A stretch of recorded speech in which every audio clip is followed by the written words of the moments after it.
demokrasi berjalan ngadat, kerusakan lingkungan berjalan cepat. Ini nyata terjadi di Indonesia. Kesadaran kita merespon problem masih pada tataran rasa. Perasaan semakin panas. Perasaan cuaca kurang stabil. Perasaan air semakin buruk.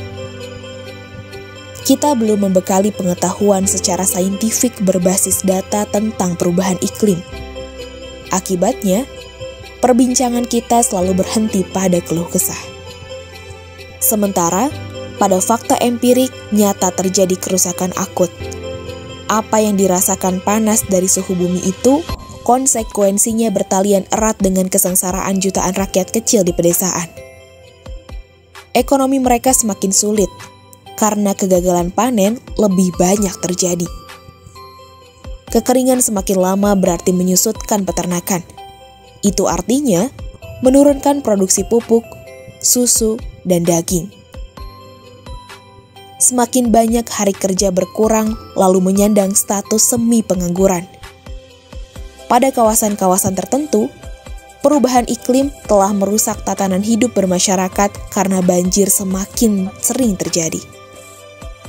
Kita harus memulai membuka diri terhadap pengetahuan baru untuk merespon terjadinya keburukan-keburukan di planet ini. Apapun usaha kita, terutama inovasi, tiada guna manakala bukan untuk menjawab problem yang terjadi. Pintu pengetahuan perubahan iklim ini nantinya harus menjadi perhatian utama kelompok politik, kelompok sosial, dan yang lebih penting lagi, harus menjadi bagian kurikulum wajib untuk siswa di sekolah. Apa itu yang penting dibaca dari persoalan ekologi saat ini?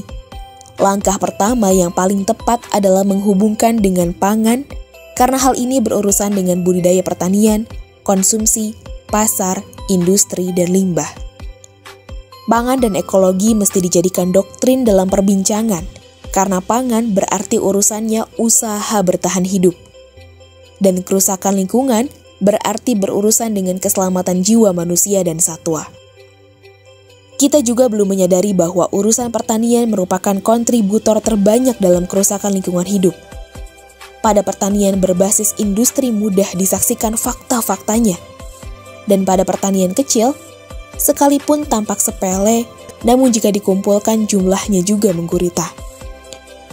Khusus pada praktik petani kecil memang tidak semuanya merusak alam. Tetapi, pada golongan petani monokultur seperti sayuran, sangat besar kontribusi perusakannya. Di Pulau Jawa misalnya, para petani mengembangkan sayuran secara monokultur di lereng-lereng bukit atau gunung, dan menjauhi praktik wanatani atau agroforestry. Naas, ketika petani terbawa kepada sikap pragmatis mengeksploitasi lahan untuk menghasilkan panen cepat, pemerintah dari Dinas Pertanian Kabupaten dan Kementerian Pertanian sering bangga dengan hasil panen rayanya. Adapun saat terjadi banjir lumpur atau petani didera kekeringan panjang, pemerintah tak punya solusi. Keprihatinan ini kemudian menuntut para ilmuwan berpikir keras, mengusahakan pertanian berorientasi usaha penyelamatan lingkungan. Dari doktrin relasional, pangan, dan ekologi ini muncul pertanyaan ideal. Bagaimana dunia memiliki sistem pangan berkelanjutan? Dari hasil pembacaan penulis pada manuskrip-manuskrip Organisasi Pangan Dunia, ada 3 bidang yang harus dibicarakan dalam satu paket. Yang pertama, keadaan bumi yang perubahan internal dan eksternalnya. Yang kedua, keadaan hidup masyarakat dalam urusan ekonomi. Dan yang ketiga, keadaan sosial terkait dengan keadilan. Idealnya, bumi harus tetap terawat alias sehat. Ekonomi harus berjalan dengan pencapaian yang cukup. Dan keadilan sosial harus terus tercapai. Jika salah satunya diabaikan, niscaya tidak akan tercipta gerak perbaikan berkelanjutan karena rusaknya bumi telah nyata didominasi oleh kegiatan ekonomi. Baik dilakukan kapitalis swasta, persekutuan kapitalis politis, maupun rakyat biasa. praktik buruk itu bisa dibuka dalam lembar sejarah tentang apa yang disebut ekonomi ekstraktif atau eksploitasi terhadap alam. Ekonomi lekat dengan dua unsur. Yang pertama, karena dominasinya hasrat berbasis homo economicus, yang lakunya dicerminkan pada pragmatis dan serakah.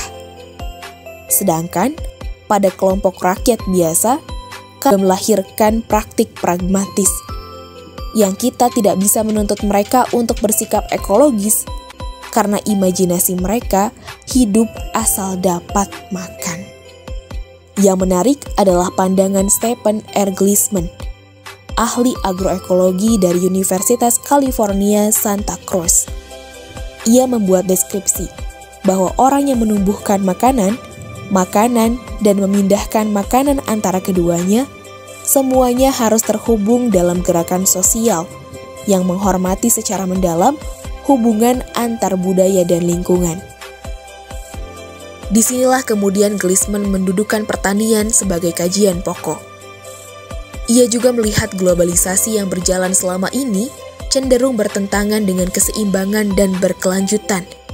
Dan salah satu persoalan itu adalah praktik pertanian monokultur yang merajalela sejak tahun 1970-an, berlangsung di seluruh dunia. Pertanian monokultur, menurut Gleason, selain melahirkan kerusakan lingkungan, juga menimbulkan kemiskinan, termasuk masalah malnutrisi.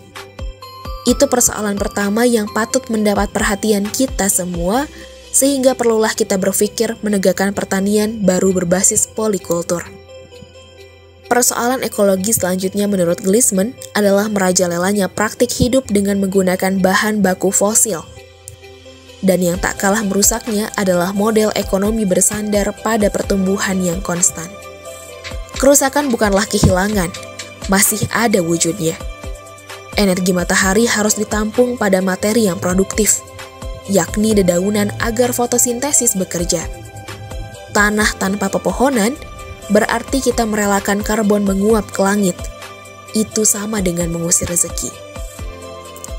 Politik dan gerakan sosial kita mau tidak mau harus mengambil peran perbaikan pangan dan ekologi. Pendidikan pun harus semakin kontekstual, berlaku pada generasi baru dan juga diterapkan pada para petani.